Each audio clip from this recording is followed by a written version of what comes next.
ಅಸ್ಸಲಾಮು ಅಲೈಕುಂ ವರಹಮತುಲ್ಲಾಹಿ ವಬರಕಾತುಹು.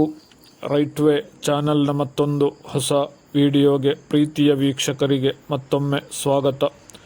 ನಮ್ಮ ಇವತ್ತಿನ ಜಿಯಾರತ್ ಫಲ್ಲಾಕ್ ವಲಿಯುಲ್ಲಾಹಿ ರಲಿಯಲ್ಲಾಹು ಅನ್ಹುರವರ ಮಕಾಮ್ ಶರೀಫ್. ಅಲ್ಲಾಹು ಜಲ್ಲ ಜಲಾಲುಹು ಕಬೂಲ್ ಮಾಡಲಿ, ಆಮೀನ್. ಪ್ರೀತಿಯ ವೀಕ್ಷಕರೇ, ಫಲ್ಲಾಕ್ ವಲಿಯುಲ್ಲಾಹಿ ರಲಿಯಲ್ಲಾಹು ಅನ್ಹುರವರ ಕುರಿತು ನಮಗೆ ಗೊತ್ತಿರುವಷ್ಟು ನಿಮಗೆ ತಿಳಿಸಲು ಬಯಸುತ್ತೇನೆ. ಕೀಲಕ್ಕರೆ ಎಂಬಲ್ಲಿ ಜನಿಸಿ ತೊಂಡಿಯಲ್ಲಿ ಅಂತ್ಯವಿಶ್ರಾಂತಿ ಪಡೆಯುವ ಮಹಾತ್ಮರಾದ ಅಬೂಬಕ್ಕರು ರಲಿಯಲ್ಲಾಹು ಅನ್ಹುರವರ ಮಗ ಲಬ್ಬೈಕನ್ ಆಲಿಂ ಸ್ವಾಹಿಬ್ ಎಂಬುವವರ ಕುಟುಂಬ ಪರಂಪರೆಯಲ್ಲಿ ಜನಿಸಿದ ನೂರು ಮುಹಮ್ಮದ್ ಸ್ವಾಹಿಬ್ ಹಾಗೂ ಅವರ ಪ್ರೀತಿಯ ಪತ್ನಿ ಫಾತಿಮಾ ಬೀವಿಯ ಮಗನಾಗಿ ಹಿಜರಿ 1268 ಪರಿಶುದ್ಧವಾದ ರಬಿಯುಲ್ ಅವ್ವಲ್ 12ರಂದು ಕೀಲಕ್ಕರೆ ಎಂಬಲ್ಲಿ ಮಹಾತ್ಮರಾದ ಫಲ್ಲಾಕ್ ವಲಿಯುಲ್ಲಾಹಿ ರಲಿಯಲ್ಲಾಹು ಅನ್ಹುರವರು ಜನಿಸಿದ್ದು. ಪ್ರೀತಿಯ ತಂದೆ ತಾಯಂದಿರು ತನ್ನ ಮಗನಿಗೆ ಹಬೀಬ್ ಮುಹಮ್ಮದ್ ಸುದಕತುಲ್ಲಾಹ್ ಎಂದು ನಾಮಕರಣ ಮಾಡಿದರು. ಅವರ ಕುಟುಂಬದವರು ಮಹಾತ್ಮರನ್ನು ಫಲ್ಲಾಕ್ ತಂಬಿ ಎಂದು ಪ್ರೀತಿಯಿಂದ ಈ ಹೆಸರೆತ್ತಿ ಕರೆಯುತ್ತಿದ್ದರು. ಮಹಾತ್ಮರಾದ ಫಲ್ಲಾಕ್ ತಂಬಿ ರಲಿಯಲ್ಲಾಹು ಅನ್ಹುರವರು ಶಾಫಿ ಮಜ್ಹಬ್ಗಾರರಾಗಿದ್ದರು. ಮಹಾತ್ಮರಾದ ಕೀಲಕ್ಕರೆಯಲ್ಲಿ ಅಂತ್ಯವಿಶ್ರಾಂತಿ ಪಡೆಯುತ್ತಿರುವ ಮಾಪಿಲಾಲಬ್ಬ ಆಲಿಂ ಸಾಹಿಬ್ ರಲಿಯಲ್ಲಾಹು ಅನ್ಹುರವರಿಂದ ಕಾದರಿಯಾ ತ್ವರೀಕತ್ ಸ್ವೀಕರಿಸಿದವರು.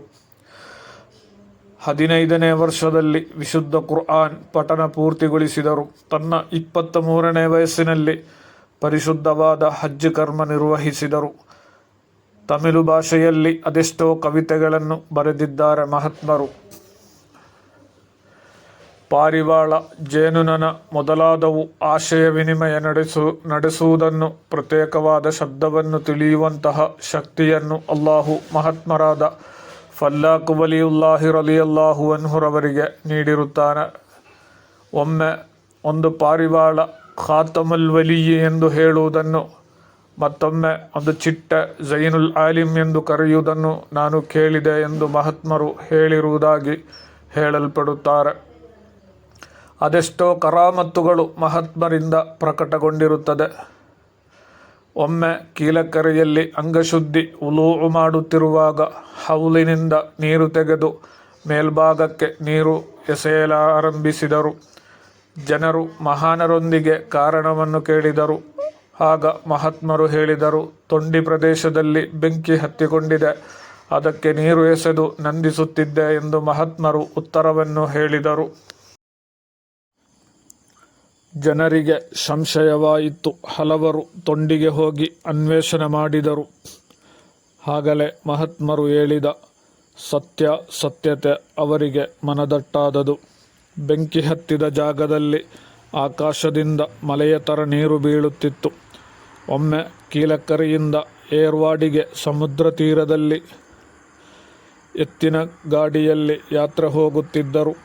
ಯಾತ್ರಾ ಮಧ್ಯದಲ್ಲಿ ಒಂದು ತೆಂಗಿನ ತೋಟ ಕಂಡರು. ಎತ್ತಿನ ಗಾಡಿಯವನೊಂದಿಗೆ ಗಾಡಿ ನಿಲ್ಲಿಸಲು ಸೂಚಿಸಿದರು ಮಹಾತ್ಮರು. ಗಾಡಿ ನಿಲ್ಲಿಸಿದ ತಕ್ಷಣ ಗಾಡಿಯಿಂದ ಇಳಿದರು. ಹತ್ತಿರದಲ್ಲಿ ಕಂಡ ತೆಂಗಿನ ತೋಟಕ್ಕೆ ನಡೆದರು. ಒಂದು ತೆಂಗಿನ ಮರದಿಂದ ಎಳನೀರು ತೆಗೆದರು. ಅದರ ನೀರು ಕುಡಿಯುವ ಸಂದರ್ಭ. ಆ ತೋಟದ ಯಜಮಾನ ಅವರ ಹತ್ತಿರ ಬಂದರು. ನೀವು ಯಾರು ನನ್ನಲ್ಲಿ ಕೇಳದೆ ನನ್ನ ತೋಟಕ್ಕೆ ಬಂದು ಎಳನೀರು ತೆಗೆದು ಕುಡಿಯಲು ನಿಮಗೆ ಅನುಮತಿ ಕೊಟ್ಟದ್ದು? ಫಲ ನೀಡದ ಈ ತೆಂಗಿನ ಮರ ಫಲ ನೀಡಿದರೆ ಅದರಿಂದ ಮೊದಲಿನ ಎಳನೀರು ಕೀಲಕ್ಕರೆ ಫಲ್ಲಾಕ್ ವಲಿಯುಲ್ಲಾಹಿರವರಿಗೆ ನೀಡುವೆ ಎಂದು ಹರಕೆ ಇಟ್ಟಿದ್ದೆ. ಆದ್ದರಿಂದಲೇ ಈ ತೆಂಗಿನ ಮರ ಫಲ ನೀಡಿದ್ದು. ಇನ್ನು ಆ ಹರಕೆ ಸಾಲ ಹೇಗೆ ಕೊಟ್ಟು ಮುಗಿಸುವುದು? ಆ ಯಜಮಾನನ ಮಹಾತ್ಮರೊಂದಿಗೆ ಕೇಳಿದರು. ನಗುಮುಖದೊಂದಿಗೆ ಮಹಾತ್ಮರು ಉತ್ತರಿಸಿದರು, ನಿಮ್ಮ ತೆಂಗಿನ ಮರದಿಂದ ಇದನ್ನು ತೆಗೆದು ಕುಡಿಯಲು ಫಲ್ಲಾಕ್ ತಂಬಿ ಅಲ್ಲದೆ ಮತ್ತೆ ಯಾರು ಇಲ್ಲಿ ಬರುತ್ತಾರೆ? ತನ್ನ ಎದುರುಗಡೆ ಫಲ್ಲಾಕ್ ವಲಿಯುಲ್ಲಾಹಿ ರಲಿಯಲ್ಲಾಹು ಅನ್ಹುರವರು ನಿಂತಿರುವುದು ಎಂದು ಅವರಿಗೆ ಮನದಟ್ಟಾಯಿತು. ಅಂದಿನ ಕಾಲದಲ್ಲಿ ಕೀಲಕ್ಕರೆಯಲ್ಲಿ ಅಧಿಕವು ಸಮುದ್ರದಲ್ಲಿ ಮೀನು ಹಿಡಿಯುವವರಾಗಿದ್ದರು. ಸಮುದ್ರಕ್ಕೆ ಹೋಗುವ ಸಮಯದಲ್ಲಿ ಫಲ್ಲಾಕ್ ವಲಿಯುಲ್ಲಾಹಿ ರಲಿಯಲ್ಲಾಹು ಅನ್ಹುರವರು ಅವರೊಂದಿಗೆ ಕೇಳುತ್ತಾರೆ, ನಾನು ನಿಮ್ಮೊಂದಿಗೆ ಸಮುದ್ರಕ್ಕೆ ಬರುತ್ತೇನೆಂದು.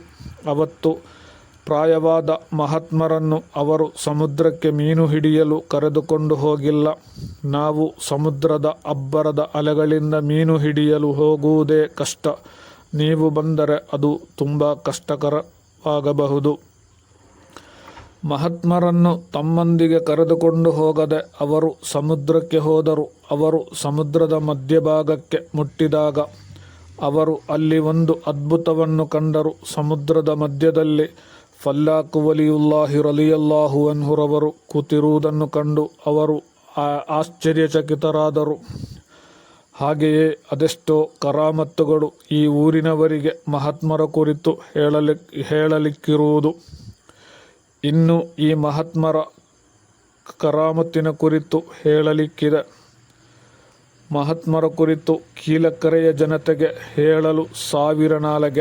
ಅಲ್ಲಾಹು ಜಲ್ಲ ಜಲಾಲುಹು ಮಹಾತ್ಮರ ಮದದು ನಮಗೆ ನೀಡಿ ಅನುಗ್ರಹಿಸಲಿ. ಮಹಾತ್ಮರ ಕಶ್ಫು ಕರಾಮತಿನಿಂದ ಎಲ್ಲ ವಿಧದ ಶತ್ರುಗಳ ಉಪಟಳದಿಂದ ಅಲ್ಲಾಹು ಜಲ್ಲ ಜಲಾಲುಹು ನಮ್ಮನ್ನು ಕಾಪಾಡಲಿ. ಅವರ ಬರುಕತಿನಿಂದ ನಮ್ಮ ರೋಗ ರುಜಿನಗಳನ್ನು ಶಿಫಾ ಮಾಡಿ ಅನುಗ್ರಹಿಸಲಿ. ಆಮೀನ್ ಯಾ ರಬ್ಬಲ್ ಆಲಮೀನ್. ದುವಾ ವಸಿಯತ್ತಿನೊಂದಿಗೆ ಅಸ್ಸಲಾಮು ಅಲೈಕುಂ ವರಹ್ಮತುಲ್ಲಾಹಿ ವಬರಕಾತುಹು.